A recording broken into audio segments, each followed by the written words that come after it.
Les gens vous aiment. On y va ? Jusqu'à demain. Bonjour Evelyne. Bonjour. Alors je vous rappelle, je vais vous dire donc les questions qu'on nous a posées avec le hashtag E1SocialRoom. Tout d'abord, vous n'avez pas de compte Twitter ?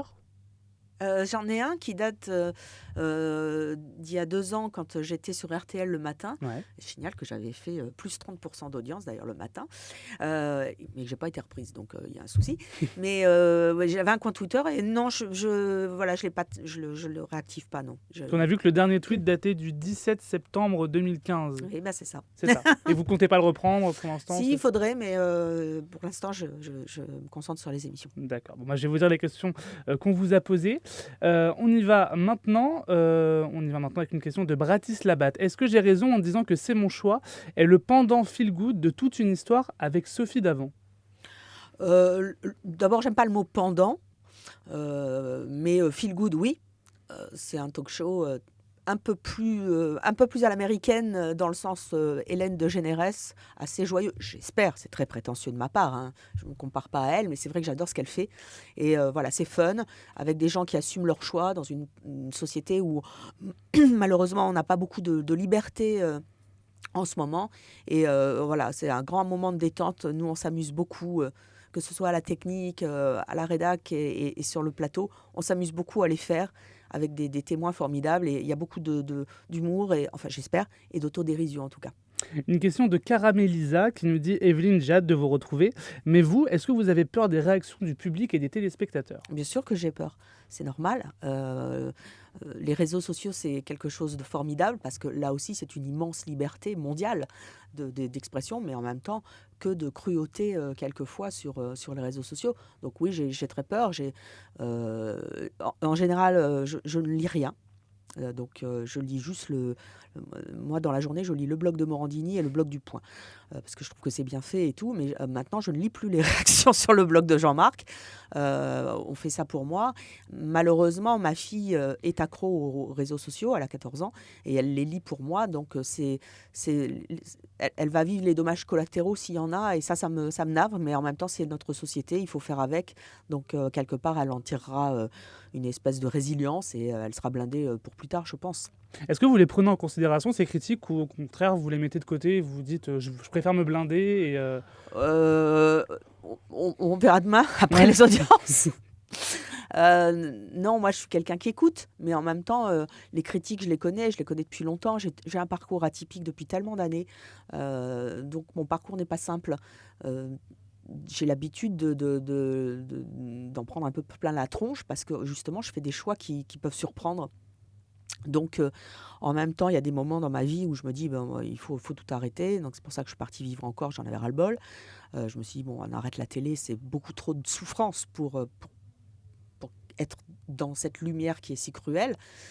Et puis finalement, quand on vous propose, parce que c'est pas l'idée de retourner à la télé qui m'a séduite, c'est l'idée de faire un talk show à l'américaine, feel good justement, à la Hélène de Généresse, ça m'a séduite et je me suis dit, ça c'est quelque chose que j'ai pas encore fait.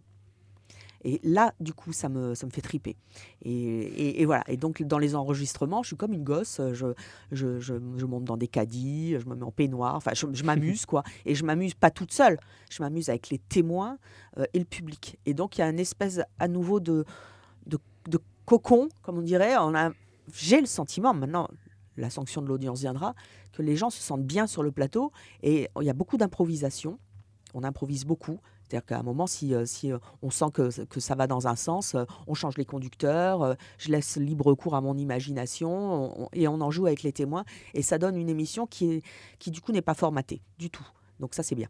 Question de Marion. Pour quelle raison as-tu eu envie de devenir animatrice ? Au départ ? Ouais. Ah non, moi en fait, quand j'étais petite, je voulais être écrivain. Ouais. Mais comme j'étais une grande fan de Sartre et de Milan Kundera, entre autres, et de Nathalie Sarraute aussi, je me disais, mon Dieu, je ne pourrais jamais faire naturellement aussi bien, si ce n'est mieux. Donc je me suis dit, je vais faire journaliste. Donc je suis partie sur la voie du journalisme parce que j'aime écrire. Et voilà, ça a démarré comme ça. Et puis après, la télé, ça m'a fascinée parce que c'était les années 80, les nouvelles images, les enfants du rock et tout. Et je me suis dit, waouh, c'est quand même incroyable ce truc-là. Donc voilà. Une question de Marco. Evelyne, quels sont vos modèles à la télévision ? Vous avez dit Hélène DeGeneres, non? Oui, ça c'est pour les Oprah aussi, Ouais. évidemment. Et en Mais France? alors, j'ai toujours été une grande fan d'Antoine Decaune, Ouais. Mourouzi, évidemment, parce que c'est quand même le seul type qui était capable de faire un plateau de JT avec une banane sur la tête. Alors les jeunes générations l'ont oublié, mais je les invite à retourner voir les archives sur Internet, parce qu'il y avait une grande, grande liberté d'expression. Euh, voilà, j'aime beaucoup. J'aime beaucoup ce que fait Laurent de Halahousse pour le JT, par exemple, parce qu'il a une espèce de manière d'aborder les interviews. Je le trouve très à l'aise et en même temps très, très accessible. Là, je vais faire un peu de lèche. J'aime beaucoup ce que fait Jean-Marc, mais il le sait parce que je lui envoie souvent des messages le matin quand j'écoute Europe 1. J'aime beaucoup Jean-Marc. Je trouve qu'il a un talent extraordinaire. Il est brillant intellectuellement, il va vite.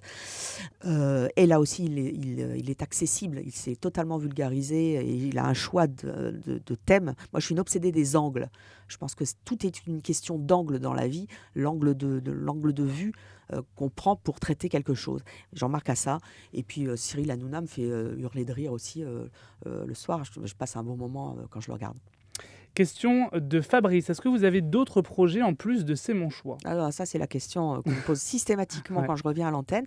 Non, là, d'abord, j'ai pris beaucoup de plaisir, quoi qu'il arrive, à faire ces émissions. Donc ça, c'est pour moi.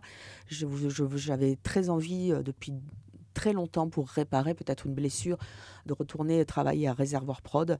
C'est une grande fierté pour moi. J'ai réussi, j'ai mis 10 ans. Déjà là, pour moi, j'ai gagné ça. Et après, demain, il y a la sanction de l'audience. On verra si les Ça vous fait téléspectateurs peur, ça, suivent. l'audience, hein? Ça me fait peur parce que, oui, on vit aujourd'hui dans un univers médiatique qui, malheureusement, est soumis à la dure loi de l'audience. On voit des émissions qui s'arrêtent au bout de 3 jours, 4 jours. Donc, en même temps, je connais la loi et en même temps, je, je- je trouve que les émissions qu'on a faites sont tellement fraîches. C'est pas du vieux, c'est mon choix, justement. C'est pas, on retrouve les codes de c'est mon choix, mais il y a quelque chose en plus, je sais pas le définir. Et donc, oui, ça m'embêterait que ça s'arrête. Baptiste Labatte nous dit, si vous êtes admiratrice d'Hélène DeGeneres, pourquoi ne pas faire une émission d'accueil avec votre nom plutôt que C'est mon choix? Bah ça, je l'ai fait il y a 20 ans maintenant, Ouais. avec une émission, c'était les prémices de C'est mon choix, c'était sur TF1, et ça s'appelait Evelyne. Et donc, j'ai appris en fait mon métier de talk show woman, si je peux dire, d'encore woman, avec les Américains qui produisaient l'émission. Donc, j'ai appris beaucoup de choses. À l'époque, on avait un plateau, 10 invités, j'avais pas d'oreillette, j'avais pas de fiche, j'avais pas de pendule, j'avais pas de retour écran. Et donc, j'étais balancée dans l'arène pendant 1 heure toute seule. Et les Américains m'avaient appris, m'avaient dit, je leur dis, mais qu'est-ce que je fais? Ils me disent, tu te débrouilles. Tu te débrouilles, c'est à toi de voir qu'il faut que ça rebondisse tout le temps, comme si tu jouais au hand au-dessus de l'Himalaya. Il faut tout le temps que ça rebondisse, tout le temps, tout le temps. Donc, c'est un sacré exercice. Et ça, je l'ai gardé. Mais c'est vrai que la question est intéressante parce que vous trouvez peut-être que la marque est plus importante. C'est mon choix, c'était très important de le remettre à l'antenne plutôt qu'une autre émission avec le même principe, le même concept. D'abord, je trouve que le mot choix est important. Il aurait peut-être été désuet il y a quelques années de ça, mais je trouve qu'aujourd'hui, dans notre société actuelle en 2015, à nouveau, la phrase « c'est mon choix » prend du sens, à nouveau reprend du sens. Donc ça, c'est bien parce que ça nous fait un angle. C'est aussi l'histoire de ma vie, de faire des choix. Et puis, en même temps, c'est mon choix nous laisse une totale liberté de pouvoir avoir une palette extrêmement large de thèmes. On a fait des jeunes danseurs qui ont beaucoup de talent, ils ont 10 ans, ils sont mignons tout plein. On a fait, et ça passera bientôt, je vous invite à la voir, élection de Miss Trans, qui est une première à la télévision française. On m'a tellement collé les transsexuels dans la figure pendant des années, je ne l'avais jamais fait. Et là, on l'a fait et c'est une émission formidable. Donc voilà, on essaie d'être un peu en avance sur la sauce. On a fait les hipsters aussi, les mecs qui ont de la barbe, elle est drôle comme tout. On a fait les roues, l'émission sur les roues, parce que quelqu'un en Grande-Bretagne a voulu assassiner le prince William pour mettre le prince Harry sur le trône parce qu'il était roux.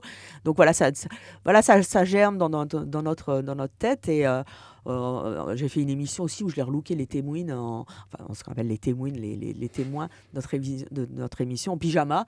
Et c'est drôle, j'avais 2 pyjamas dans ma loge, j'ai demandé à l'équipe d'aller les chercher pendant l'antenne, on a cassé le conducteur, on les a relookés en pyjama et c'est drôle parce qu'il y a 2 pages dans Elle cette semaine, enfin, le Elle de... Voilà, donc j'étais super surprise, donc voilà, ça prouve qu'on est on arrive à capter l'air du temps. Maintenant, c'est le téléspectateur qui choisit. Avant de finir, quelques petits messages pour vous, des messages gentils de Jérôme par exemple qui nous dit « Bonne chance Evelyne pour le retour de C'est mon choix en espérant que les audiences suivront ». On a également d'autres messages, des messages gentils que je voulais également vous lire, qui étaient là et que je ne vois plus d'ailleurs.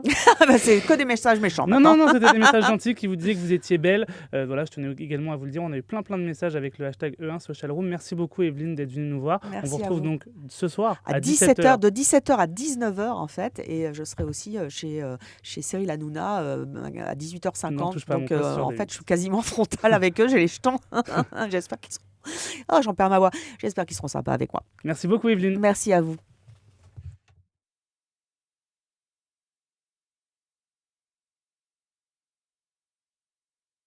Mélancolique,